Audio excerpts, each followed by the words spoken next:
Hello, everyone.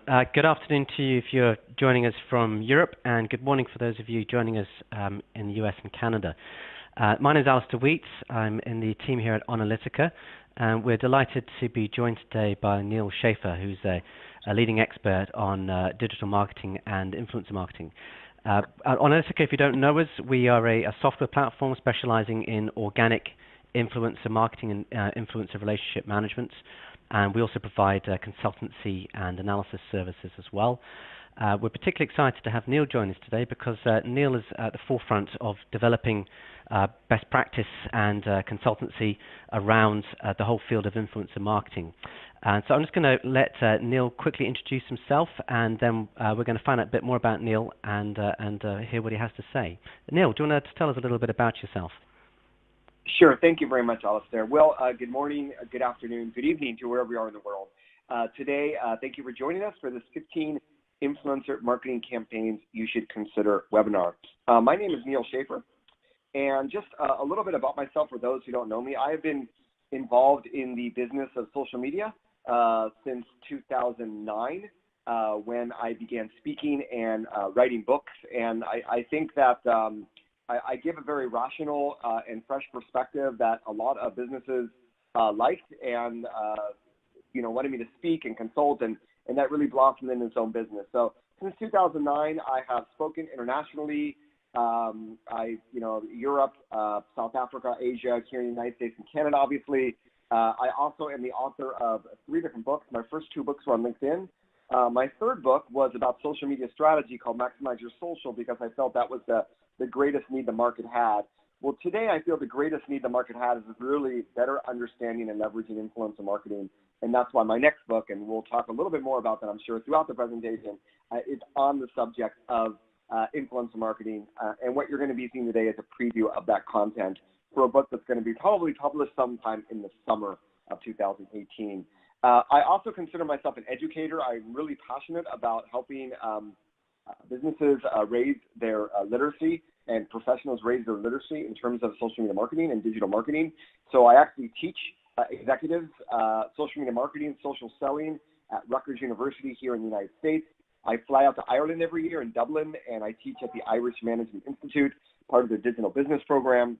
I also infrequently travel out to Finland to teach in the University of Jyväskylä Avance Executive MBA there in Helsinki. I'm the founder of a website, Maximize Social Business, which we'll talk a little bit more about in this webinar as well. Social Media Center of Excellence, co-founder of an event called Social Tool Summit. And I also have my own boutique social media agency, PDCA Social, which I'll talk about as well today. So everything I'm going to talk about today revolves around all this professional experience I have in the industry. And I'm going to be sharing a lot of anecdotes and experiences interweaved with other case studies as I present today. Great, thanks for that intro, Neal.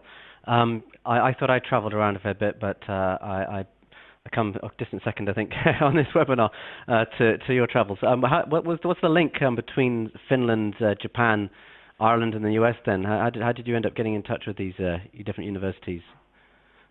Well, Japan, and I should point out that my agency has a niche in helping Japanese companies with their English online marketing, digital marketing, social media marketing, and I do speak fluent Japanese, and I speak fluent Mandarin Chinese as well. And these are things I learned in college and as a professional before social media.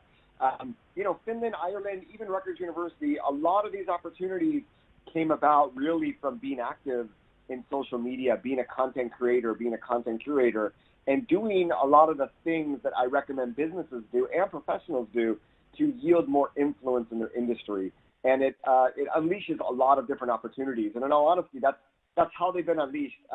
Perhaps it's because I've lived overseas for many years that my perspective seems a lot of people think it's on a more global perspective. And I think that maybe that's caught the eye of some of the universities in Europe, thought it would be very, I would fit the program well or present things in an objective global perspective. But and it's funny because part of, as I continue writing my book on influencer marketing, obviously part of influencer marketing is the outbound side where you want to influence the community to achieve greater results for your business. But I do believe that the more influential businesses become within their industry, the more effective their influencer marketing programs will be. And that's another sort of angle that I'm covering in the book. I don't know how much time we'll be able to cover that today, but I think, the achievements that I've had really proves that point, that becoming more influential in your industry is just going to help you in many, many different ways, including new business, but also will help you in your influencer marketing initiatives. Great, thanks. I would just say as we go through this that if anyone listening has questions, feel free to submit those questions through the Bright Talk question panel, or you can also tweet us. We are at Analytica. Annoyingly now, whenever someone types in Analytica, immediately Twitter seems to think that they're looking for Cambridge Analytica. So don't get distracted with that. Just go to Analytica with an O, and we'll look out on Twitter for questions as well. But the best place is to ask questions through Bright Talk. So I'll pass the questions through to Neal as we go through. Also, Neal, I'm hearing you a little bit quiet, so I don't know if you're able to get the microphone a bit closer to you. I don't know if that's just me, but I want to make sure everyone can hear loud and clear what you're saying. Okay, is this better? Yeah, that's good. Thanks. Okay. So we managed to find out nice and early that you had this book coming on, The Business of Influence. So that's why we were able to grab you to take part in this webinar, and it's been exciting to engage with you on that and help a little bit. So yeah, why don't you I know you've got lots of stuff to share, so let's hear what you have to say, and I'll shut up for a bit now. Sure. Oh, no worries. And any questions you have, please interject at any time, and I'll put a pause in my talking and respond to your question. So as Alistair hinted at, the tentative title is actually The Business of Influence. The title is probably going to change slightly because actually there's someone that I have a lot of respect for in the UK, Philip Sheldrake, who happened to publish a book on the same subject about 7 years ago, or I should say the same title, not the same subject.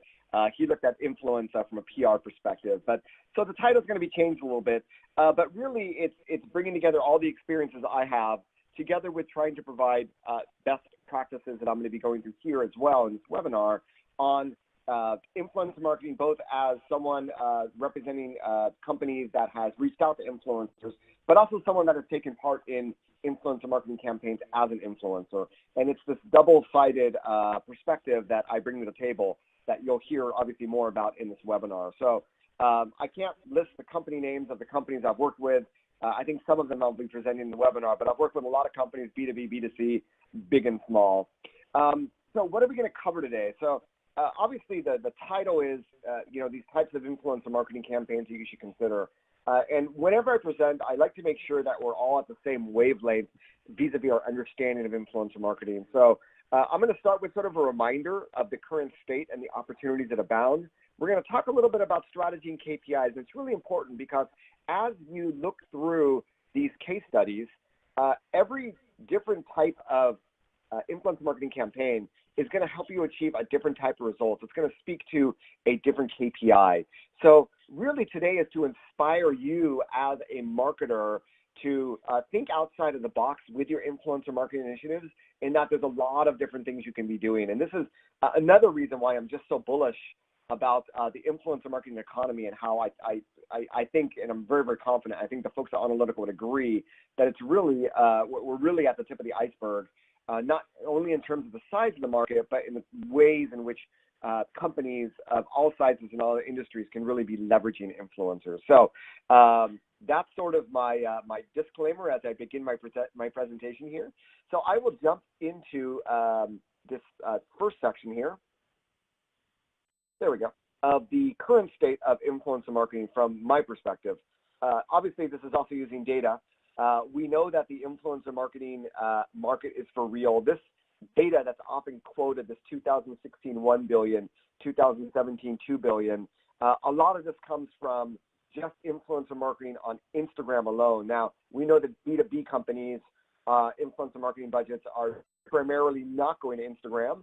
But even as I scroll through, Adobe Summit is going on right now, and I know there's a big B2B audience there, and I do see more and more of this audience sharing images on Instagram. Who knows? But either way, in 2020, estimated to be $10 billion. It's an area that's growing, and I'm going to show you a reason why I think it's growing, and another reason why I think it might be growing or might grow even faster than that. So There are numerous studies that have proven its value, and Analytica has done a great job of providing blog posts and ebooks and a lot of resources to help you understand the various ROI. If you tap into a community of influencers, there's going to be ROI, right? Now, is it positive or negative? This all depends on your spend and that return and what you wanted to achieve. But needless to say, it's not a question of ROI at this point. It's a question of how do we maximize that ROI. But if you are curious and you do a Google search for any one of these terms that I have here, you'll find one of these famous case studies that have come out about the ROI of influencer marketing. So I'm not gonna go through each one of these individually and waste everyone's time.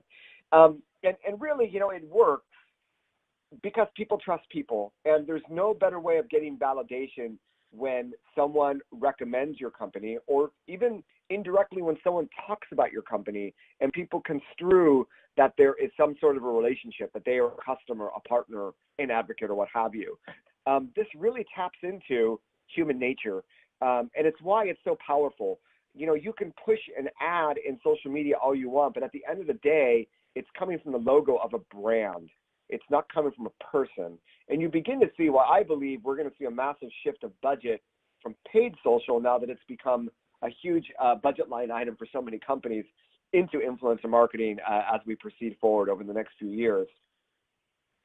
And at the end of the day, it's also a reminder that social media was really made for people and not businesses. And I think if we think about, the fact that anybody can yield influence, and, this is just a data from Instagram. And I know that if you're B2B, Instagram might not be the most appropriate, but, the way that some of these algorithms and social networks work is very interesting, where those that have the smaller following actually have a greater like rate percentage.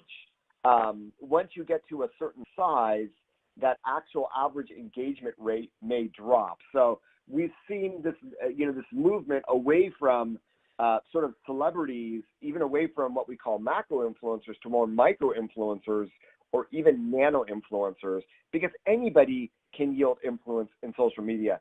It's just a matter of how much that person yields, and is that community attractive or not to your company.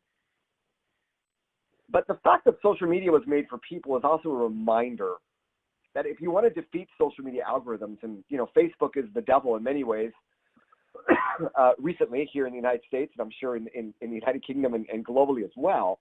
But if you want to defeat social media algorithms, well, what posts always get the highest play in social media? Posts that come from people, right?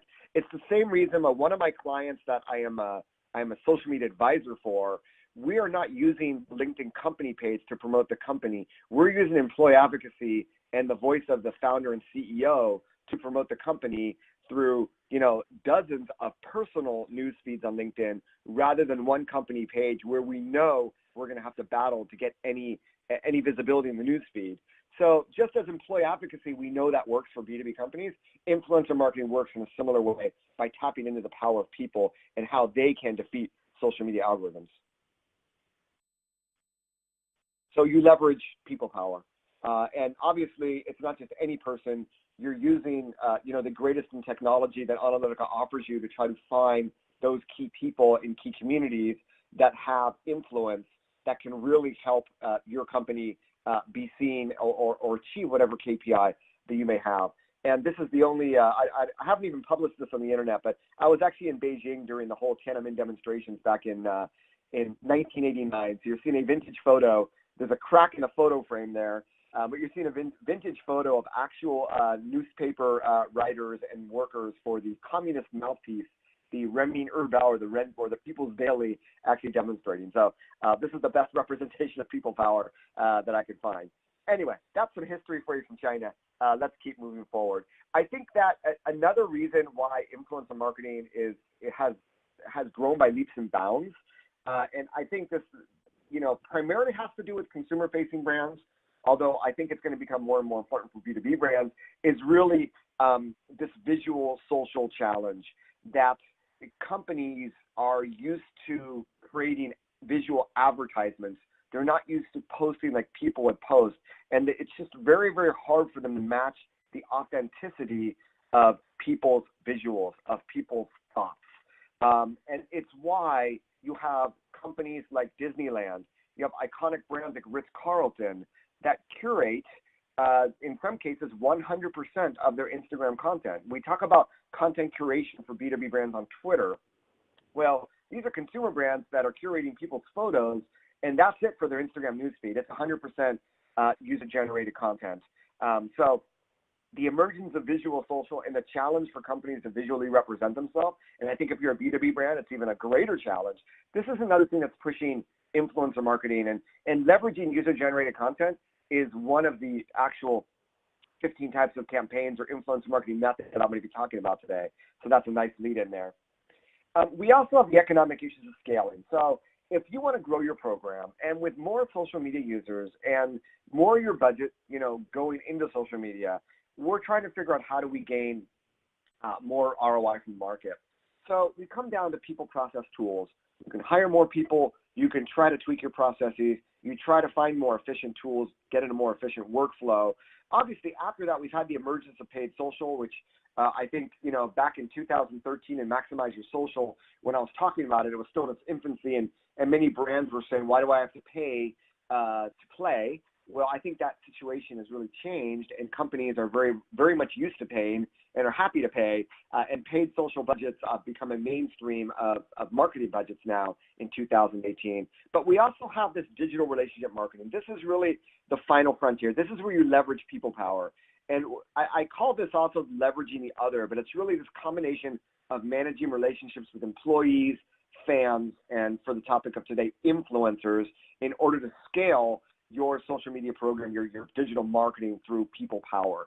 And that's why, if paid social has become a mainstream in the budget line items of marketers, I believe that the digital relationship marketing, it's not as easy as just launching an ad. It requires analysis. It requires proper identification. It requires proper reach out and proper communication and relationship building. And everything that goes into an influencer marketing campaign that all of you know about, it is a different beast altogether. Very, very time intensive and resource intensive, but I do believe it can also obviously help your company reach very powerful results. So this is the reality today, and I do a lot of speaking in Japan. I go back to quarterly, and Japan is very advanced in some areas, but in terms of digital marketing, you'd be surprised, but they're very, very, very much behind where we are in the United States, North America, or where you are in Europe, especially for B2B companies, that a lot of them haven't really gone digital. So I created this slide and said, okay, with digital and social, these are the different opportunities you have. Where are you going to invest your budget? So obviously, we're already beyond having a website. We're beyond, search engine marketing with pay-per-click and SEO. Obviously, content marketing is big.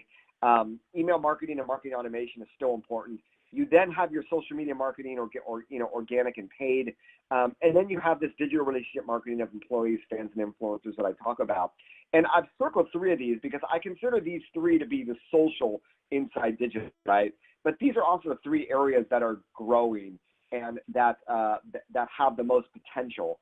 And, companies, especially B2B companies, have huge budgets for content. Companies have larger budgets for paid social. I believe this needs to have almost a similar type of line item budget going forward in the future. It's not just a one-off campaign.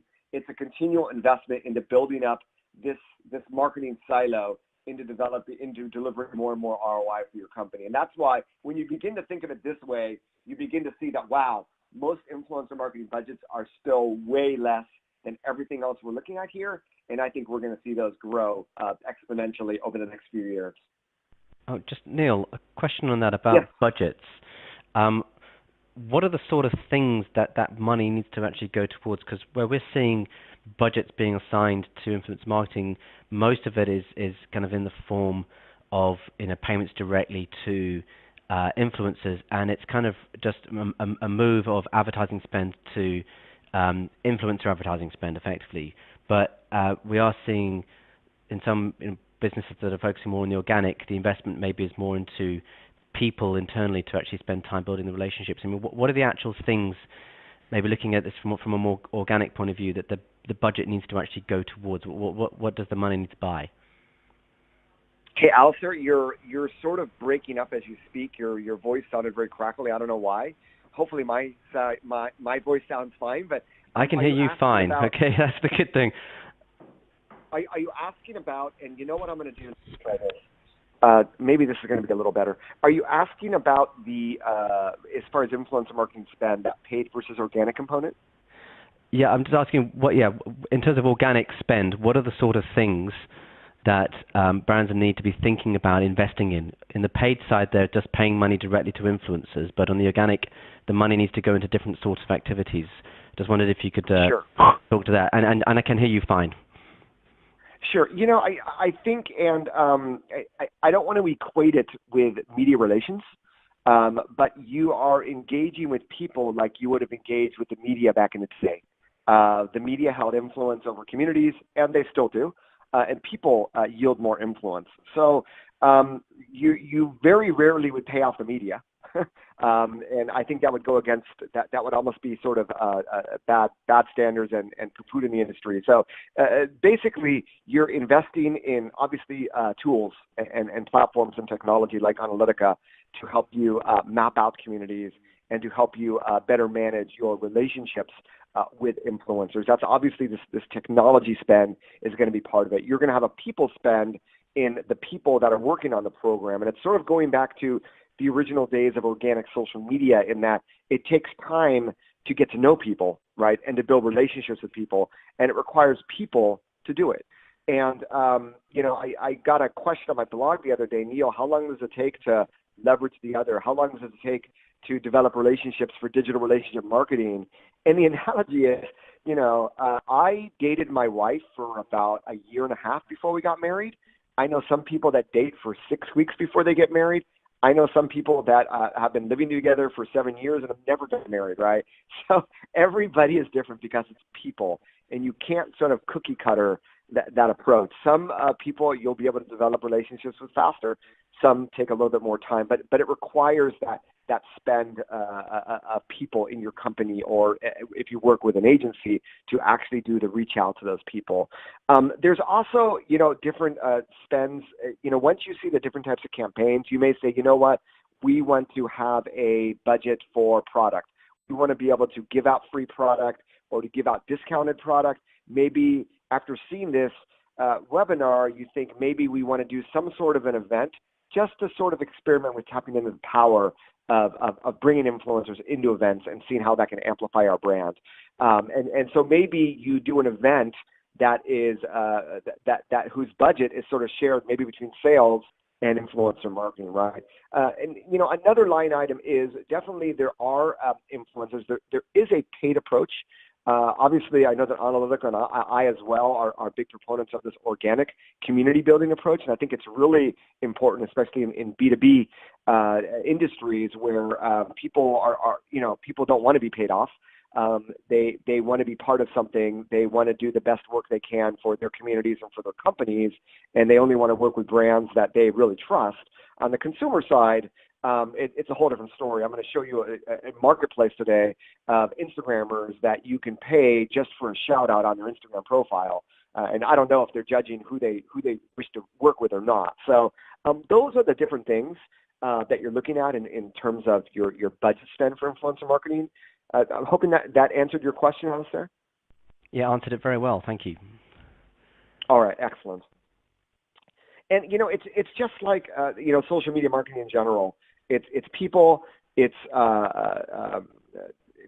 tools, technology, and there's also this paid part. And I could say for influencer marketing, there's also another paid part because now Facebook, if you partner with influencers and they post on Facebook, you can now boost their posts, right?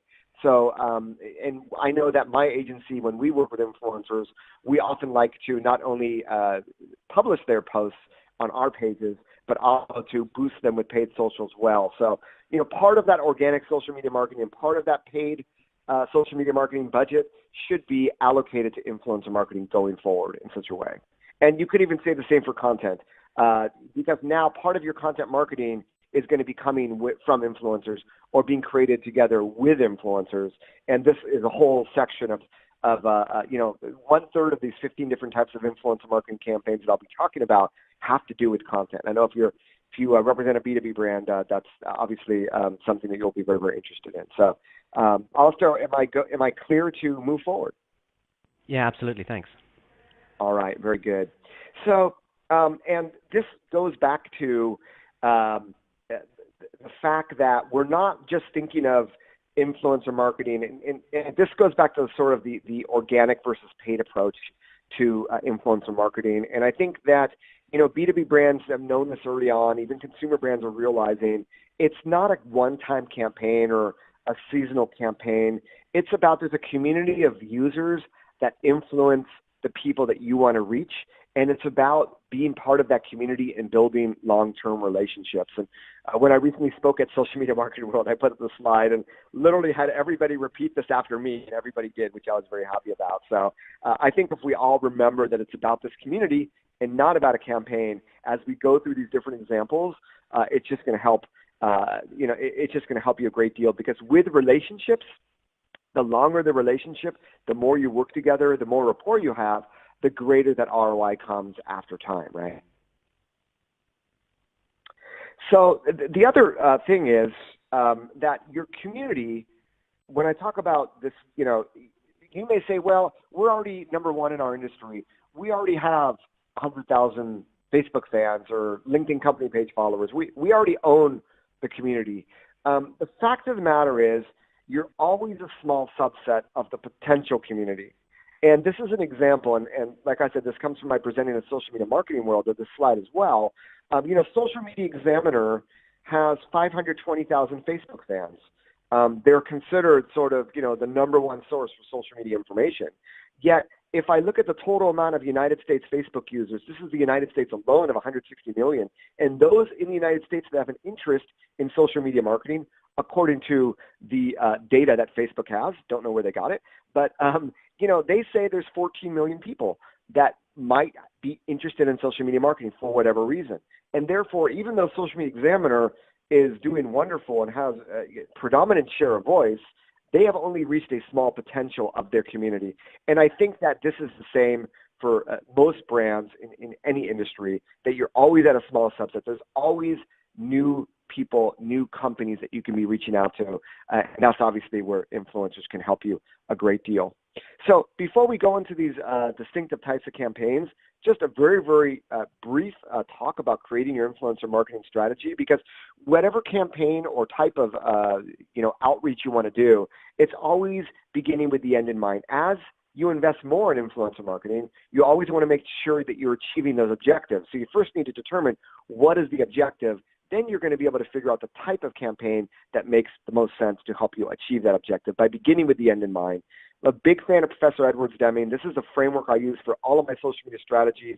I talk a great deal about this in my book, Maximize Your Social, but it comes down to Professor Edwards Deming's, plan, do, check, action, the PDCA Deming Circle, beginning with the plan, implementing according to the plan, checking how you did according to the KPIs that you determine in the plan, and then optimizing this. And it's a never-ending circle. And whether this is digital or social or influencer marketing, it's really the same framework that I think you need.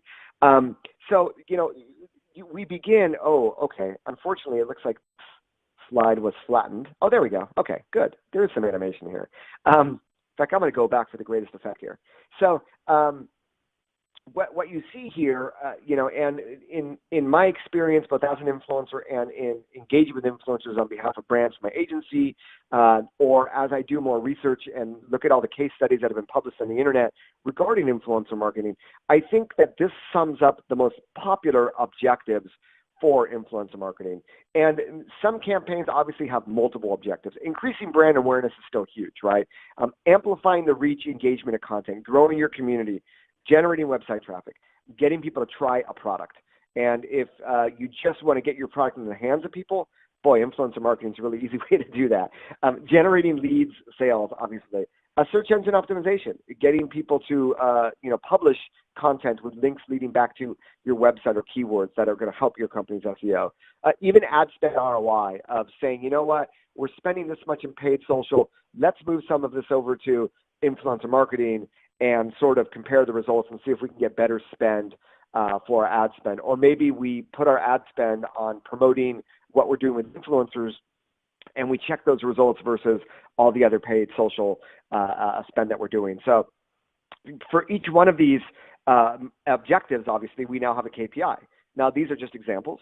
For increasing brand awareness, share of voice, content reach, community reach, refer traffic, and numbers of mentions, tags, lead sales, backlinks, ranking, CPM, CPC, CPA. The important thing is that for every objective, you have to have that associated KPI. And before you even begin, reaching out to influencers and orchestrating your campaign and designing it is really to be, figuring out what is the objective, what are going to be the KPIs, and beginning from there. And that's going to help you obviously achieve the greatest ROI and help you measure and help you optimize over time according to that the Deming circle. We're halfway through. And I thank you for sticking with me during that first half. And I think it's critical to share my perspective with you. I think it helps you. It's going to help you leverage the remaining content even more. Are there any questions, Alistair, or should I just keep going? Yeah, let's keep going. And I'll jump in when I have a question. Okay, brilliant. So now let's go into the 15 different influencer marketing campaign types. Now, on this webinar, I've said the keyword campaign several times, but it's not in terms of the traditional campaign. This is about community, not campaign. I just want to point that out. But these are just different types of activities, I should say. Different ways in which you can engage with influencers is really what I'm trying to get across here, not just one-off campaigns per se. So really the purpose of today's webinar is trying to inspire you to try something new for your program, or maybe something that better aligns with your KPIs with these potential campaign types that I'm going to be talking about. And I will say that obviously there are B2C examples. B2C examples for influencer marketing are everywhere, and they're very, very intuitive and easy to understand. But I believe that for a majority of them, the concept is equally applicable to B2B industries. So just my own disclaimers before I go forward here. I'm going to divide the types of campaigns. I said 15, so I'm going to divide them into 3 different types, beginning with traditional. So for each one of these, I'm going to go through and introduce. Some of these some of these you may not know, but this is sort of the way to auto-analyze. And as I continue writing my book, I'm assuming that this is going to go beyond 15. But it kills me when I see blog posts or people talking about influencer marketing, and it's just a limited scope in which they talk. And once you realize the different ways in which you can engage with influencers, it really widens your perspective. And I do believe it will hopefully inspire you to do something new or to better improve upon your current influencer marketing. So let's start with the Hail Mary. Now, this may be a little bit hard to read. This is actually a car rental company in the United States. I believe in Europe they're Green Car, or I believe there's an affiliation with some car rental agency in Europe. They're National Car Rental. And this is an example of the Hail Mary. This was an agency on behalf of National Car Rental that sent me an email saying, hey, National Car Rental really loves your posts. We'd love to send you a little something. Can you please give me your address? And I sent him my address, and then I got this in the mail. Now, there were a few other things like a National Car Rental water bottle and a pen. But as you can see from this letter, the Hi Neal and Emily were handwritten where everything else was just typed. And it's clear that this is the same letter that probably went out to 10, 25, 50, 100 different influencers. And in fact, maybe this was the agency, trying to upsell influencer marketing to the brand. Maybe the brand didn't have the best understanding and told the agency, if we do this, we'll achieve great results. I call this the Hail Mary. The Hail Mary in American football is when the time is out on the clock and you only have one play left and you're down at the other side. You just throw the football as far as you can in hopes that someone in the end zone will catch it. It's just like a last resort type of play. And this is something that a lot of brands still do. And, if National Car Rental had sent me a 25% discount code, I would be talking about them all the time. But if they send me things that I don't need, as happy as I am that they reached out to me, I'm not going to talk about them. This is the first time I've actually posted anything about National Car Rental online. And I don't want to say anything negative about National Car Rental or the agency that represented them. This is something that a lot of brands do, and they obviously mean no harm. But the idea is, if we gift product, maybe someone will talk about us. And I think it is sort of a way of potentially breaking the ice, but you want to make sure that, number one, you're sending it to the right people, and number two, that it's something that's relevant to those people. It's not just excess swag that you want to get rid of maybe, but it's things or products or services or access that influencers actually want. And I thought this was a good reminder. And then when you reach out to people, obviously you want to personalize it, not just by handwriting "Hi Neal," but actually personalizing the entire note. So this is an interesting case study that I share with you today, but this still happens a lot. I don't know if it's the most effective use of your money, and in some ways it can absolutely work against you if it's not personalized enough or if it's just irrelevant to an influencer. So that's just some interesting food for thought for today as we go along. So the next type of gifting product, and it could be gifting an app or a service. And I know a lot of B2B businesses have reached out for me to do that, is the product review. So the product review is, the Hail Mary here that you see is just sort of like, here's a hashtag. It'd be great if you posted on Instagram or Facebook or Twitter. The product review is saying, we'd like to send you this product, and if you like the product, would you mind writing a review about the product? And it kills me when, as an influencer, B2B companies reach out to me and they say, we'd like to give you a 30-day free trial. It's like, well, I can sign up my own and get a 30-day free trial. If you want to reach out to an influencer, why wouldn't you want to give them unlimited access to your product or service to get their feedback, right? And to build a relationship with them. So this is an example, and this is one of my clients, a nasal aspirator company. We reached out to mommy bloggers and said, hey, we'd love to gift this to you. If you like it, would you consider writing a review? And an overwhelming majority of those did write a review because it was very relevant to them in terms of they were mothers that had babies that they were blogging about, and baby health is very important to them. And the product is a hospital-grade product in a market that is full of very, very cheap and ineffective solutions. So it may seem, the product review may seem overdone at this point. But, when you see these photos of actual people using the product, and this was a very, very in-depth review of giving grades for every aspect of the product, it obviously has a lot of credibility. And it shows up in search engines forever. Or if it was on Instagram or on Twitter, it shows up in hashtag searches, what have you. So just, the product review, gifting a product or service can still be something that is very, very effective, although obviously one of the most overused tactics in influencer marketing. But, I want to share with you another case study here. This is a GNC, which is a chain of nutritional supplements like vitamins that they sell in stores. And it's a very, very simple, way to understand influencer marketing from an organic perspective. And this is something that Analytica has been preaching, something I preach as well. Find where are people discussing nutritional products online. Identify the most influential people. Engage them in conversations. Now, what you do from here is going to depend on your campaign. GNC said, hey, we'd like to send you some product samples. And if you like them, we'd love it if you shared a review with your community. You're not forcing them to do it. You're not paying them to do it either, right? And as a result of this, very, very intuitive sort of giveaway type of campaign, what they did was, in order to measure the ROI of their influencer marketing campaign, they only concentrated on one target product. So by focusing on one targeted product line, they can then see the uptake in sales during the certain period, during their influencer marketing campaign, compared to other products that they sell. You can also do this focused on regions of the world or in a country. But by isolating your influencer marketing efforts to a product or to a region, it helps you better understand the uptake that you might have gotten from your influencer marketing campaign, seeing how it performed with your other product categories. So GNC noticed that increased sales it, not only did it help them increase sales, it also helped them increase their Facebook fans and Twitter followers. It also helped them generate more website traffic. What did they want to achieve at the beginning? I don't know, but obviously this is an example of how it might have helped them meet 3 different KPIs in one case study just through the art of gifting and organically building these relationships.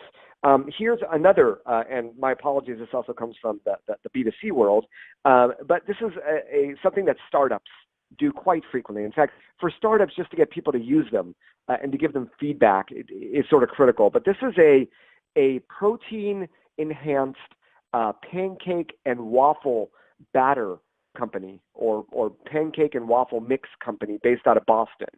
And they had a unique product in that, you want to get protein. If you're into bodybuilding and fitness, you want to make sure you get your protein, and you want to do it in a way that's delicious. So they created this product that is loaded with protein, but it's also delicious. And they reached out. They researched who are the influencers they should reach out to, and they said, hey, this is the story about our brand. And, the founder of the company sent a personalized note telling about why there's a need for this type of product, what's their corporate DNA, why they create it, what's the value for those that might want to purchase it, and said, hey, we just wanted to introduce our product because we thought you may be interested. Well, 86% of the influencers they contacted responded. This is an amazing response rate because, number one, they did the right research, and number two, it was, I'd say 3 reasons. Number 2, it was relevant to these people. And number 3, the outreach was done in an authentic and engaging way. So then they followed up saying, hey, if you're interested, we'd love to send you a free product. And if you like, feel free to review it. There's no need to if you don't like it, but only if you really recommend it. Well, they had already vetted the influencers by those that responded back. So by the time these influencers got the product, more than 3/4 of them actually reviewed it. And they saw incredible results, 14x increase in online sales during 4 months when this began, 204% increase in website traffic. So this is a great way not just to increase sales, but generate brand awareness, especially if you're an established company in a new industry, an established company with a new product, or if you're a startup. This is a tactic that works very, very well. I think, like I said, these consumer-facing brands, the product giveaway, these are some of the easiest to understand and the most documented case studies. But, this is just one more L'Oreal to amplify word of mouth to generate sales for their new pure clay mask product. This is something that they did in the United Kingdom. This is an example of community size. They tapped into 2,000 UK-based women aged 20 to 55. When you are mapping out communities, for consumers, the communities are going to be big, but even for B2B brands, you don't want to be thinking of like 10 or 25 or even 50 people. You want to be thinking of 250, 500, 1,000, 2,000 people, right? Because there's a lot of people out there. And they actually activated 2,000 people who produced, thousands of pieces of content, which reached hundreds of thousands of consumers. What they were looking for was social conversations about the product. And through that match market test, showed a 51% sales lift for the product. So obviously that product giveaway, when it's done to the right type of a person that's relevant and it's a product that they want, can be quite compelling. So let's move on to the third type of campaign, which is sort of a combination of not only giving away and gifting the product, but also allowing the person to do a sweepstakes or a giveaway with the product. And this is more of the traditional sort of blogger side. Bloggers like doing sweepstakes. It gives value to their community. It also helps them expand their email list, right? So it's a win-win for them. And the more valuable your product is, maybe a nasal aspirator was about a $115 product. So the more attractive your product, obviously, the more people it's going to attract. Social media contest, there's the good, bad, and ugly. So did it attract the right type of people? Were there people that just wanted the freebie? We don't know, but it did help generate brand awareness, which was critical for this brand in the market. And it also helped them establish relationships with influencers. So this is an example of trying to figure out the way that influencers want to work with you, right? Some influencers don't want to do sweepstakes. Others don't even really want to use it for themselves. They just want to do a giveaway. So this is an example of being in listen mode. You might have ideas of how you want to work with influencers, but I think that the best relationships happen when you leave it very, very open-ended. It's sort of like, I go back to the dating and marriage analogy. It's sort of on the first date saying, we're going to have Italian tonight, instead of asking, hey, where do you want to go on our first date for dinner? It's the exact same thing. Leave the options on the table. Think of all the different ways in which you might be able to help influencers, and have an open-ended conversation and do things that make sense for both the influencer and for yourself. And then we have affiliate marketing. This is an example of a affiliate marketing dashboard for Agora Pulse, which is a social media dashboard. I'm actually, in full disclosure, I'm a brand ambassador and do affiliate marketing for them. So you're actually seeing an internal dashboard of what that looks like. But the idea is that you may not want to give away a product or service if it's worth a lot of money, but you may say, hey, we'll give you a discount, or we'll let you do affiliate marketing for our product. Every influencer is different. I know some influencers on Instagram that all they do is affiliate marketing. It really, like I said, depends on the influencer. I do not do that much affiliate marketing, but if there are brands that I want to support and I think are a natural fit for my community, I would consider doing it. And therefore, this is something, it really depends on the type of product you do, but it's one of the oldest forms of influencer marketing. And if there is a monetized component, if you're working with influencers, and even if there's not a monetized component, it's a great way to further help them. It's a great way to further incentivize them, right? Even if it's not a lot of money, just by offering this in some cases. So something to think about there. And then we have, and this is more for like the e-commerce, the influencer discount code. And I've seen events do this as well as speakers. Hey, use code Neal 2018 for a 20% discount. And it's really tapping into influencers and saying, hey, if would you share this information? And by sharing this information, and by providing this discount code, it is going to help your community out, and you're providing them value. So this is an example of jclub.com. They were working with a platform called Deal Spotter that specializes in this. But jclub.com is like an e-commerce store, and they were new to the block, and you can imagine trying to compete with Amazon and everyone. They wanted to somehow get the word out about their site. They wanted to get people on the site. They wanted to get people to spend on the site, and they were confident once they got customers, they would be able to evolve them into loyal customers over time. So they worked with 33 influencers, and influencers all created, blog posts or YouTube videos. They ended up spending, this is sort of like paid social and ad spend. They spent about $3,000. They spent a total of 7.5 hours managing the relationships, but they were actually generated more than $16,000 in sales. And I like to use these smaller scale types of amounts to show you that if it can be done at a small scale, obviously it can be done at a bigger scale. So the influencer discount code is another type of campaign. And obviously, these are things that you can mix together. The affiliate marketing could be mixed together with a discount code, together with a product review, together with a giveaway, and you see where I'm going. So these are the most traditional types of campaigns, primarily B2C. They can be done in B2B as well, but hopefully these give you some ideas. I'll take a 15-second break. Alistair, are there any questions at this point, or should I keep going? Yeah, I just had a question about the discount codes and also some of the giveaway stuff. When the brands are deciding which influencers to work with, do they need to just look at the influencers and see whether those influencers are just doing this a lot, like influencer discount codes, and therefore maybe having an audience that's maybe just after freebies, or are they looking for? Do you think it's better to look for influencers who maybe don't do that sort of thing very often and may see it more as a novelty to do it with the particular brand that's engaging with them? Alistair, I'm sorry, your voice is really crackling. It was normal right before we started the webinar. I don't know why, but it was very, very hard to understand I don't know if it was a question or a comment. It was a question. I think you can. It's strange. At least we can still hear you. Okay. I was just asking. I don't know if you can hear me better now. Can you hear me any better? It's still I'm wondering. Yeah, it's still crackling. We have this presenter-to-presenter chat window. I'm wondering if maybe you can. Yeah, I might try that. Quickly. I'll do that. Okay, you just carry on then. Yeah, sorry about that, everybody. Problem. Yeah, so this I should point out that this spend is this is a combination because basically they are paying influencers to promote this brand through talking about this influencer discount code. So it could be a review of the product. It could be just some information about the product without actually reviewing it.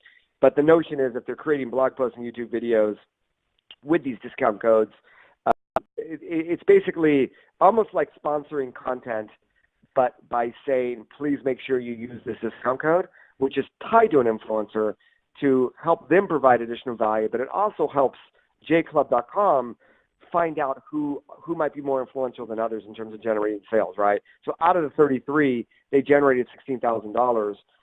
Perhaps, with the 80-20 rule, maybe it was the top 5 that generated $10,000, and maybe those are the 5 that they want to work with in the future for other types of projects. Are you still typing in, Alistair? I am, yeah. Okay. I appreciate everybody's patience here while we deal with this slight. That's okay. Don't worry. You can keep carrying on, and you'll see the question. Actually, hold on. Okay. There we go. Oh, there we go. Let's see here.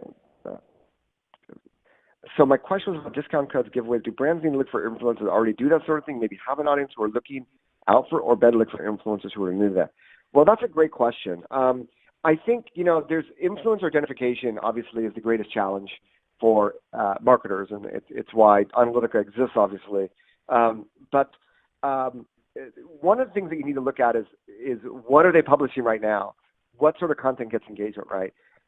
If they only blog once a year and you want them to blog monthly for the next 6 months, that may not be realistic because that's not their preferred form. Maybe they're doing videos weekly, right?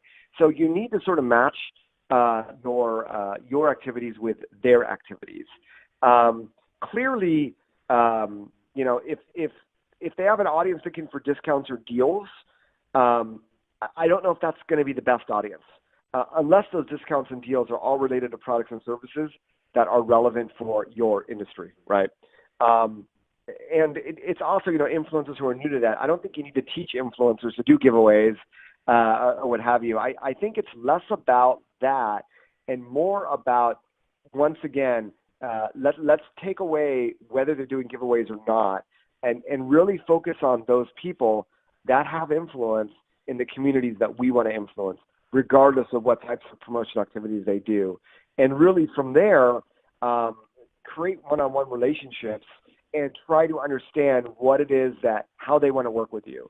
But knowing that this is something that some influencers want to do and preparing it internally as an option should the influencer want to do that. I think that's really the main message that I wanted to send. And Alistair, hopefully that makes sense. It does. Thank you. Brilliant. All right. So we don't have that much time left, and I want to make sure we get through all these different examples. So the next examples, and this is where we get into what a lot of, if the traditional examples of influencer marketing were what a lot of consumer-facing brands do, these next types of campaigns are what a lot of business-facing brands do, B2B brands. So all about content, right? Because content is the currency of social media. Content is what supports the buyer's journey, and therefore it's not the rocket science as to why this is how most B2B brands engage with influencer marketing, and it has tremendous value. So content curation. So, even for Disneyland and Ritz-Carlton to curate the content of Instagrammers and post it on their own page has utilitarian value because it gives them content to publish on a daily basis. But if you think about it, and this is what I do for all of my clients and what I do for my own brands and what I teach all my clients to do, is if you're going to curate content, why don't you curate content of influencers as a way of starting to develop a relationship with them? And it kills me when businesses, even in my own industry, reach out to me, right, and want to work with me, and maybe I've shared their content in the past, but they've never shared my content or commented on my content or even liked or engaged in any way with my content. So leveraging user-generated content, curating the content of influencers is the easiest way and a very, very preferred way to have an influencer marketing initiative especially in B2B industries that are content rich, where there's a lot of content. You need to be publishing content on a regular basis. You may not have all the content you need, and therefore you're obviously leveraging curated content for thought leadership and for other things. And, the interesting thing here, I have this photo of the Dr. Oz show, which is a very, very popular medical show, TV show, nationally syndicated here in the United States. One of my clients, we curated 99% of our content because all we had was a landing page that had a quiz. So all of the work that we did on behalf of our client was curated content. And through the art of curating that content and exposing our quiz, within 90 days, starting from scratch, primarily on Twitter, the Dr. Oz show actually reached out to us and wanted to feature us on their show. This is something that most brands would die to get on and would pay PR agencies a great deal of money to do. And this is really shows you that the potential power of content curation. So you're all leveraging content curation if you're in B2B. Take it one step further and map it to those communities of influencers that you want to align yourself with. And I think that'll help you a great deal in your influencer marketing. So that's one. Number two, content amplification. You have content, you want influencers to share that content. A lot of influencer marketing campaigns I work on have two components. Number one, the content of influencers. Number two, amplification of influencer content from other influencers in order to greater amplify that. And I've seen more and more brands use that same tactic. You have those influencers, your A-grade influencers that have the greatest amount of influence, but you also want to work with B-grade influencers or those that have a little bit less influence that are still influential and say, we'd love to work with you. Would you consider promoting this great content? And in the future, we'd love to promote your content or something of that matter. This is an example of when I worked with Microsoft to promote their webinar. And their webinar was about, renter employees versus owner employees. It was really very much HR focused, but they wanted to get the word out about the webinar, and they wanted to reach out to influencers. They wanted blogs was the preferred content medium they wanted, and you can see this example. In fact, there are two different blog posts pointing people to this webcast on Maximize Social Business. So this is a content amplification. Obviously, is an easy way. When you do the content amplification, if you don't have an organic relationship, obviously there is a paid component to this, as you can imagine. The third type is one of the most viral types that we see, is the content co-creation roundup posts. Let's create some content and let's include influencers as part of the content. And then when we publish the content, yes, we'll link back to the influencers, but we'll also ask the influencers to share with their networks. And the better you make the influencers look, the more that they will tend to share. This is an example of one on influencer marketing on another site, my list of 20 insightful influencer marketing quotes. They just happen to list me as number one. So obviously this is an article that I'm gonna want to share. If I'm one of 100, I may not want to share it because I'm one of 100, especially if I'm down at the bottom. So the roundup posts are easy to do, but we're getting inundated with them, and not every influencer is going to want to cooperate with you if they don't see value or if you don't have a relationship with them. So I wouldn't rely on this as your sole tactic, but if you haven't done it before, it definitely is something you should do, and it can be very effective when you consider that a lot of influencers will share it with their network. Should you pose or display or portray the influencers in a good way, including the link back and what have you. So there's a flip side to that, which is content sourcing, right? Instead of us sort of co-creating content, we're just going to invite you to guest blog on our blog, or maybe an interview. This is an interview that I did with Analytica, I believe, last year. Not a guest blog post, but it's the same thing of tapping into the content of others, sourcing the content of others for your own blog. So this is something that you can do. It doesn't necessarily need to, have a paid component. Analytica didn't pay me for this interview.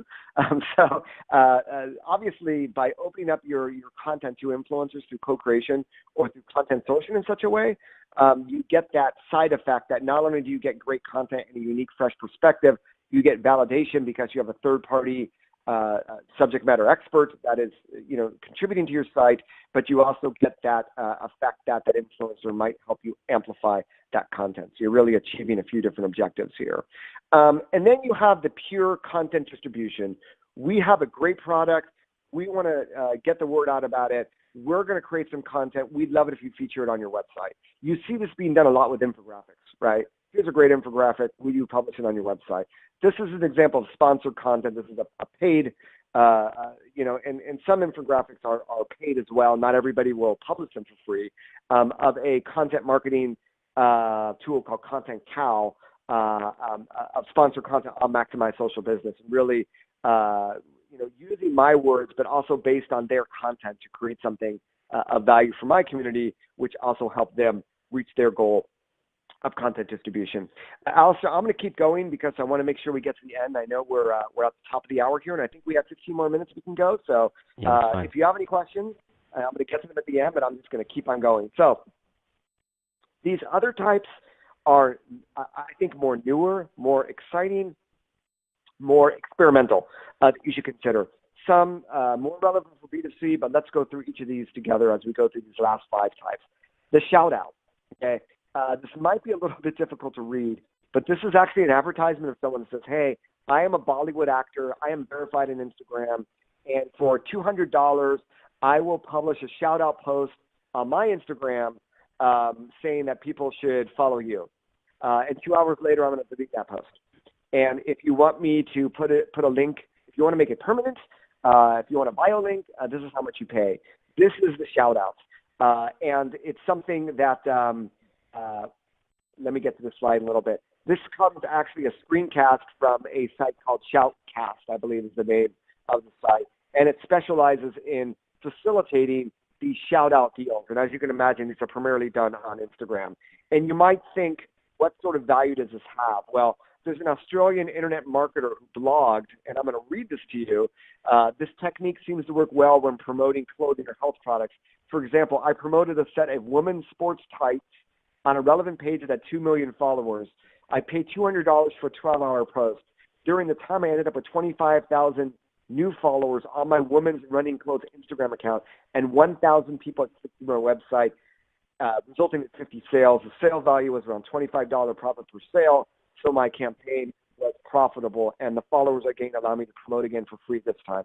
This is an internet marketer, okay? I have not verified these results, but I have seen others say in terms of building community, at least that these shout-outs is sort of a ninja tactic that I think a lot of influencers use, but it's something that you can consider using as well. Like I said, this is more of the experimental type of tactic and primarily on Instagram, but there is a market for that. If you do a search for Instagram shout-outs, you'll be able to find some of the services that offer that paid influencer marketing component. We also have events. Events are a powerful way of engaging with influencers. I know last year I was made a brand ambassador to the Adobe Summit, and I know this year there's a lot of others in the social media space that are brand ambassadors there. They were chosen as influencers, and they're tweeting and posting and publishing lots of content about the event as they were invited to be there by Adobe and probably had their travel costs paid for in order to get there. I'm going to be doing the same thing for Marketo at their Marketo Nation Summit in San Francisco in early May. So this is a very, very popular thing. I've done it with Cisco Live as well. But what I really like about this example, this comes from Europe with VMworld and obviously our friends here at Analytica. They identified 2,500 influencers. Like I said, be thinking of large communities and even in niche industries. And I have worked in industries that VMware plays in and done reach out to engineers for various technologies. These even niche B2B industries usually have thousands, if not tens of thousands of potential social media users that are talking about products, technology, keywords that are relevant. But after identifying 2,500, they engaged with 75 core influencers. And what was really interesting was they didn't just invite influencers to participate. They had an open dialogue with them. And the influencers said, you know what, it would be great if we hosted and moderated a Twitter chat during the entire, VMworld, and maybe also have some, speaking panel opportunities for this crowd chat.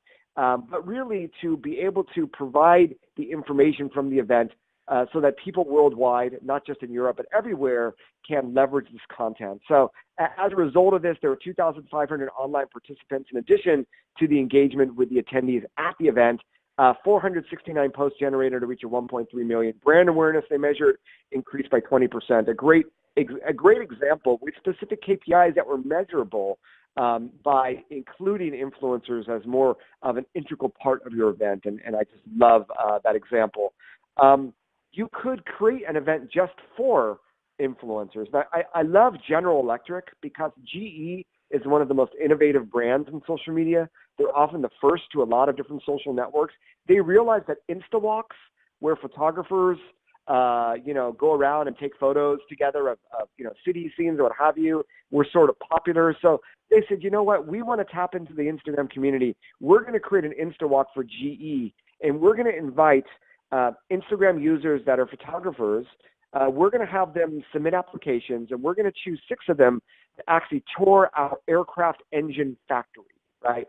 Not the most exciting of things, but, it might be hard for GE to post interesting photos about it, but if we tap into this creative Instagram community, we're going to get some great content out there, and we're going to be able to reach this new community. So, they measure, they achieved a few thousand new followers, 200,000 social media interactions, 3.5 million views for the content. For them, this was a very, very successful thing. So think outside of the box when it comes to events. And this is an example, as I talked about earlier, when, where is your influencer marketing budget going to go? Create an event for influencers to tap into them, right? And this is a great example of how GE did that.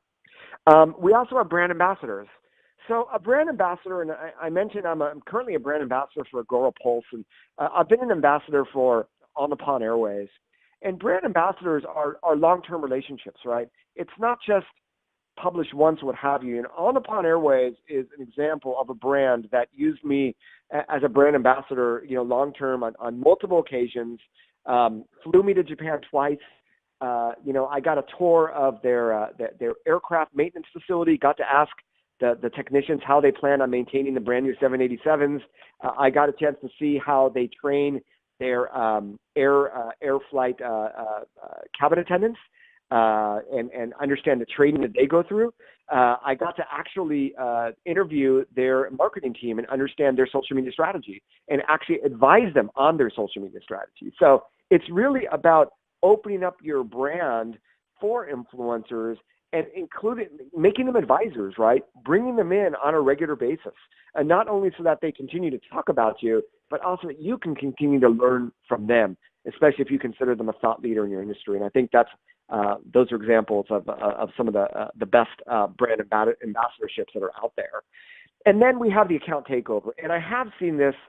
There's a book publishing company that reached out for me to do this on Instagram. So I do see even B2B companies sort of doing it, and this is a B2C example. And I don't even know if I should be talking about Logan Paul anymore. Obviously, he's the one behind that the fiasco in Japan recently when he showed a video of someone who had committed suicide and what have you. But this is one of the older things, but it just serves as a case study that, hey, I'm taking over Sour Patch Kids, which is something that my kids in elementary school and junior school would be interested in, a type of candy, and so they wanted to reach out to Snapchat. Well, what better way to do that than working with an influencer? And by Logan Paul taking over the Sour Patch Kids Snapchat account for a week, they achieved 120,000 new followers, 6.8 million impressions, more than 26,000 screenshots, which is something you can measure in Snapchat. So this was something that was very, very successful for them. But it could be done on any platform.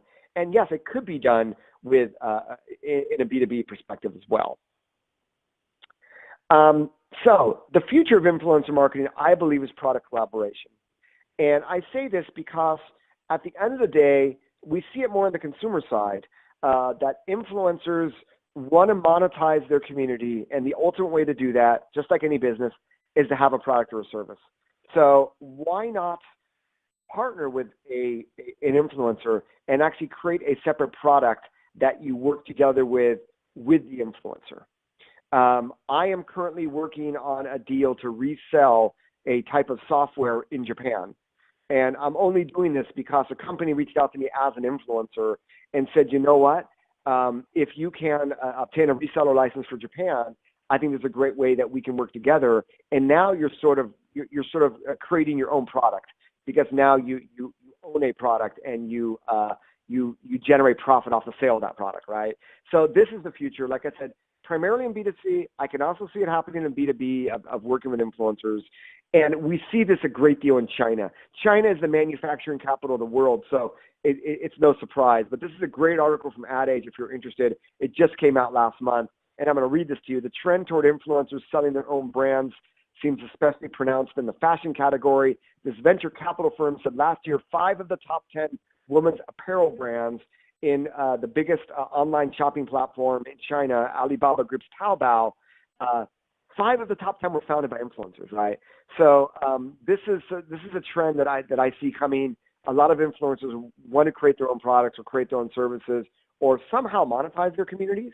And this allows brands that are very open and that are very innovative to actually work together with influencers to help you achieve new product ideas or new revenues and to help them as well. So this is very much the experimental of the future, but I do see this coming, this product collaboration. So we've covered these 15 different types of campaigns, and through all the anecdotes and case studies and KPIs and numbers, I'm just hoping that it provided somewhat of an auxiliary perspective.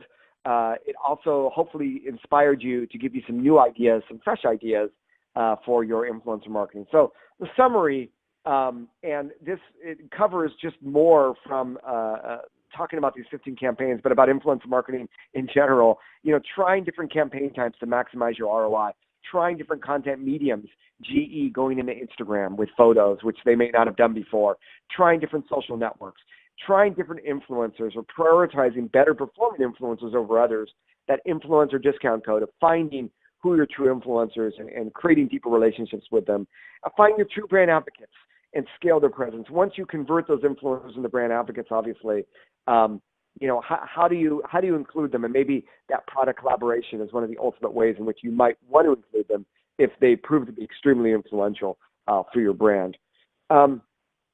So your homework. Some of you that are listening may be a little bit newer to influencer marketing, so you obviously want to begin by investing in a tool like Analytica to be able to begin the process of mapping out your community, of connecting and collaborating. And maybe if you've already mapped your community, you want to tap back into Analytica and make sure you've mapped it properly.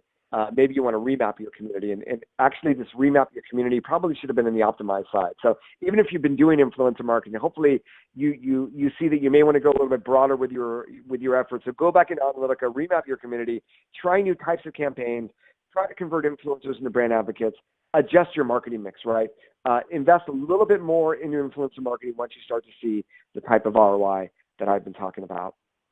And that completes the webinar. I thank you. I see that every one of you has stayed online for this, so I hope that you found the information to be valuable. We do have, I have a few more minutes left if you do to take a few questions, if any arise. Alistair, I'll hand it back to you. Yeah, can you hear me okay now? Sorry, my mic's been having trouble. Can you hear me? Yeah, it says you're typing a message, so should I wait for you to? There we go. Yeah, your voice is still crackling. Okay. Well, you know what? It looks like the questions that came, I was able to answer during the webinar. So I hope that if this content is of any interest to you, obviously you reach out to Analytica and you can ask them questions.